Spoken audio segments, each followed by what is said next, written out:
We're here today at Hawwi Ethiopian restaurant in Old Town Alexandria. I'm delighted to introduce you to my friends Hanan and Mosa. My family has been visiting Hawwi for years, ever since my girls were little, to come eat their delicious hand food, as my kids called it. When I launched Open Kitchen D.C. A year and a half ago, I hosted my first ever soft launch here. And then on January 26th of 2020, we hosted our first ever public event, and Hanan and Mosa blew everybody out of the water with their generous hospitality, their funny stories, and Hanan's amazing food. So I hope that we're able to give you a little taste of that during this virtual event today. We always use Ethiopian coffee. We import this coffee from Ethiopia, and it's fresh coffee, and it's raw coffee beans, and we always roast it here in front of our customers. I mean, just we roast it here all the time and grind it here, and we serve fresh.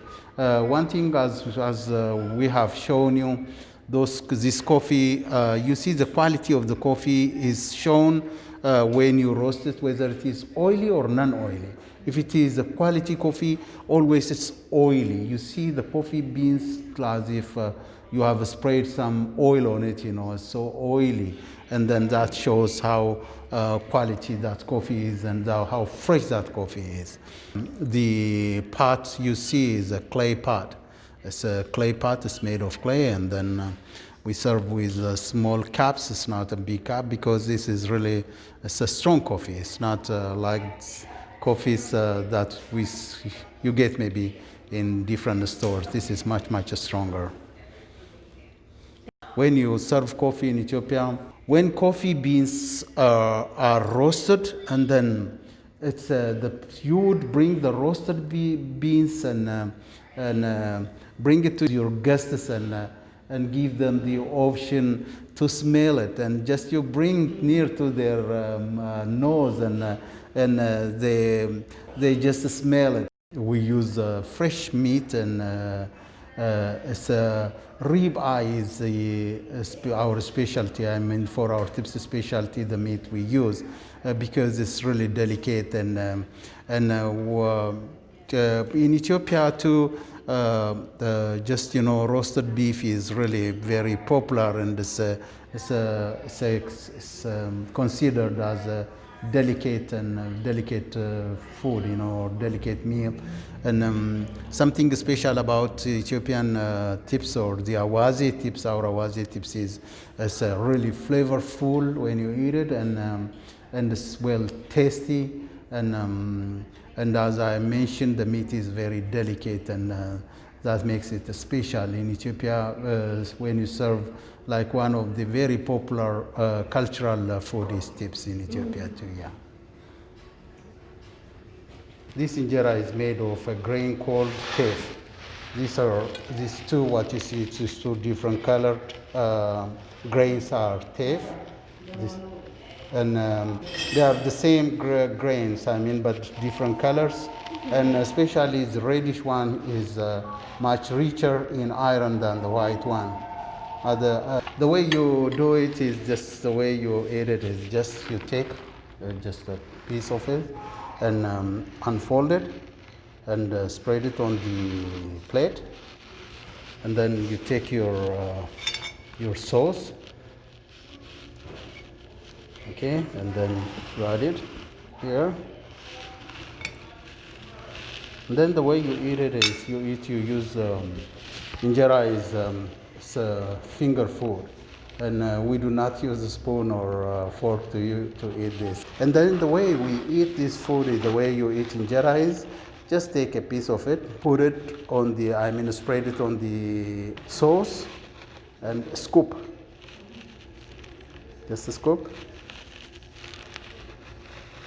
And then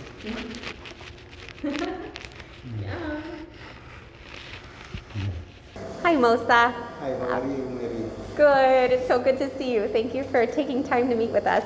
I wanted to ask you to share with our audience how you and Hanan met and a little bit about your immigration story to the U.S. Hanan and we have met in Germany. We used to live in Germany in Bavaria, And we met in Berlin. There was Ethiopian students, Oromo students conference, and we met there. I saw her there at that conference, and then really at very first sight I fell in love. After maybe about a year or something, we decided to get married, and we got married in Munich, Munich in southern Germany, and then after. In the year 2001, we have got a chance to come to immigrate to the United States of America, and we came. When you all first arrived in the U.S., what were your professions? What did you all do? When I came over here, I did look for lots of options. I have tried to go to nursing school too, and but just it was not that easy working and going to school too. And then after I started working in a parking garage too as shift manager, and then after I started driving taxi cab too, and I used to be a teacher at home. What led you and Hannah to open a restaurant? And tell me a little bit about the name of the restaurant and what that means to you all. What made us to start our restaurant is the very important factor there is that Hanan is really a well-known cook. Whenever there is any event like when community get together or relatives get together, it's always asked for Hanan's cooks or just Hanan's dishes, and she's really very well known among Ethiopian relatives and all the communities, especially Oromo communities, in which we have participated a lot, cooking and doing some events. And then, we at some point we started, thinking about why don't we start our own restaurant or any food business where she may cook and this gift she has that we may change it to wealth, To the name of the restaurant, we called it Hawwi. Hawwi is our daughter's name, and Hawwi is an Oromo word. In Oromo, Hawwi means Oromo is our ethnic group. Okay. And from which I came, which constitute about 50% of the Ethiopian population.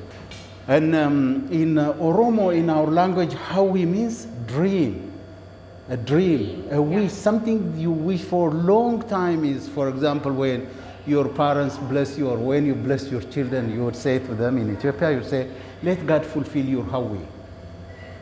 That means your dream, something you wish for a long time. And we have another child for all these years, and we were thinking, and we have gone long distance, really. I mean, we have consulted so different physicians, and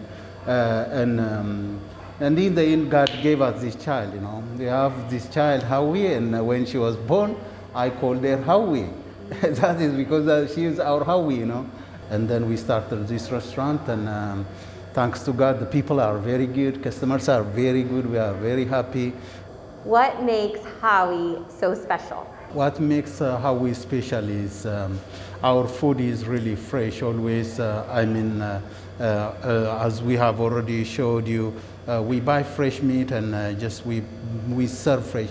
This is like a home cook, like the way we cook for ourselves, like the way you cook for yourself. This is not a big restaurant, and it's not where hundreds of customers come here, and we may have like just 40, 50 people a day maybe.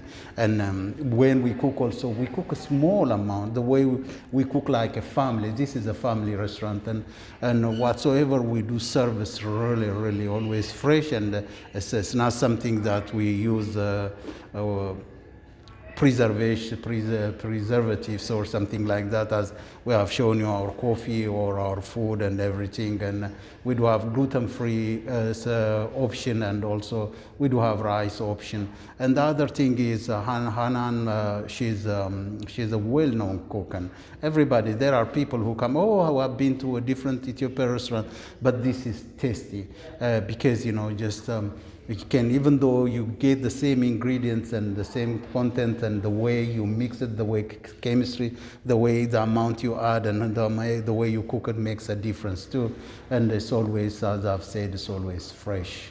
How has the pandemic affected you guys personally, and how has it affected your business?